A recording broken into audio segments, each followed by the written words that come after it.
ആരോഗ്യമന്ത്രി വീണ ജോർജിന് നേരെയുള്ള KSUവിന്റെ കയ്യേറ്റം നാട്ടിൽ സംഘർഷമുണ്ടാക്കാനുള്ള ബോധപൂർവമായ ശ്രമമെന്ന് മുഖ്യമന്ത്രി പിണറായി വിജയൻ. മന്ത്രിക്ക് നേരെയുണ്ടായത് വധശ്രമമെന്നും പ്രതിപക്ഷ നേതാവ് VD സതീശനാണ് അക്രമത്തിന് ആഹ്വാനം ചെയ്തതെന്നും CPM നേതാക്കൾ കുറ്റപ്പെടുത്തി. എന്നാൽ KSU പ്രവർത്തകർ മന്ത്രിയുടെ അടുത്തുപോലും എത്തിയിട്ടില്ല എന്നാണ് പ്രതിപക്ഷ നേതാവ് VD സതീശൻ ഉൾപ്പെടെ പ്രതിപക്ഷത്തിന്റെ ന്യായീകരണം. വീട്ടിൽ കടന്നുകയറി റീത്ത് വച്ചതുൾപ്പെടെ ആരോഗ്യമന്ത്രി വീണ ജോർജിനെതിരെ കടുത്ത പ്രതിഷേധമാണ് പ്രതിപക്ഷ യുവജന വിദ്യാർത്ഥി സംഘടനകൾ ഇക്കഴിഞ്ഞ ദിവസങ്ങളിൽ നടത്തിയത്. ഇന്ന് KSU നടത്തിയ പ്രതിഷേധത്തിനിടെ മന്ത്രിക്ക് പരുക്കേറ്റതോടെ മന്ത്രിക്ക് പ്രതിരോധമൊരുക്കി CPM-ഉം LDF-ഉം. കലാപമുണ്ടാക്കാനുള്ള ശ്രമമെന്ന് അതിക്രമത്തെ അപലപിച്ച് മുഖ്യമന്ത്രി പിണറായി വിജയൻ. ഇതിനെല്ലാം നേതൃത്വം കൊടുക്കുന്നവർ കേരളത്തെ ഒരു കലാപഭൂമിയാക്കാൻ വേണ്ടിയാണ് ശ്രമിക്കുന്നത്. അശാന്തിയുടെ സംഘർഷത്തിൻ്റെ സ്ഥലമാക്കി മാറ്റണം.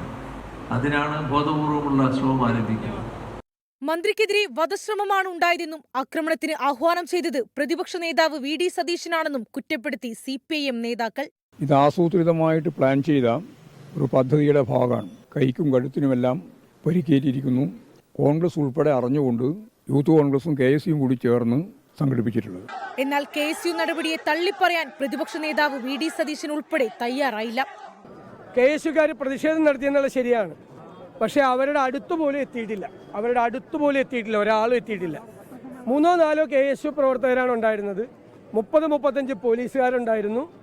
ഇവരെ ആക്രോശിച്ച് അവരുടെ അടുത്തേക്ക് ചെല്ലുന്ന ദൃശ്യങ്ങൾ മാത്രമേ ഇതുവരെ പുറത്തു വന്നിട്ടുള്ളൂ. സംഭവം പരിശോധിക്കുമെന്നും തെറ്റുപറ്റിയെങ്കിൽ നടപടിയെടുക്കുമെന്നും പ്രതിപക്ഷ നേതാവ്. അതേസമയം മന്ത്രിയുടേത് അഭിനയമെന്ന് KSUവിന്റെ പരിഹാസം. മൈലപ്ര ബദനി സ്കൂളിലെ മോണാക്ടിൽ 1ാം സ്ഥാനം നേടിയ ആ പെൺകുട്ടിയുടെ അഭിനയ പാടവത്തോടുകൂടി തന്നെയാണ് ഇത്ര വർഷങ്ങൾക്ക് ശേഷവും വീണ ജോർജ് തകർത്ത് അഭിനയിക്കുന്ന ഒരു രംഗം നമ്മളിന്ന് കണ്ണൂർ കണ്ടത്. സംഭവത്തിൽ സംസ്ഥാന വ്യാപക പ്രതിഷേധത്തിന് CPM ആഹ്വാനം ചെയ്തു. കണ്ണൂരിൽ മുതിർന്ന നേതാക്കളുടെ നേതൃത്വത്തിൽ പ്രതിഷേധ പ്രകടനം നടത്തി. വിവിധയിടങ്ങളിൽ ഇടത് യുവജന വിദ്യാർത്ഥി സംഘടനകളും പ്രതിഷേധം സംഘടിപ്പിച്ചു.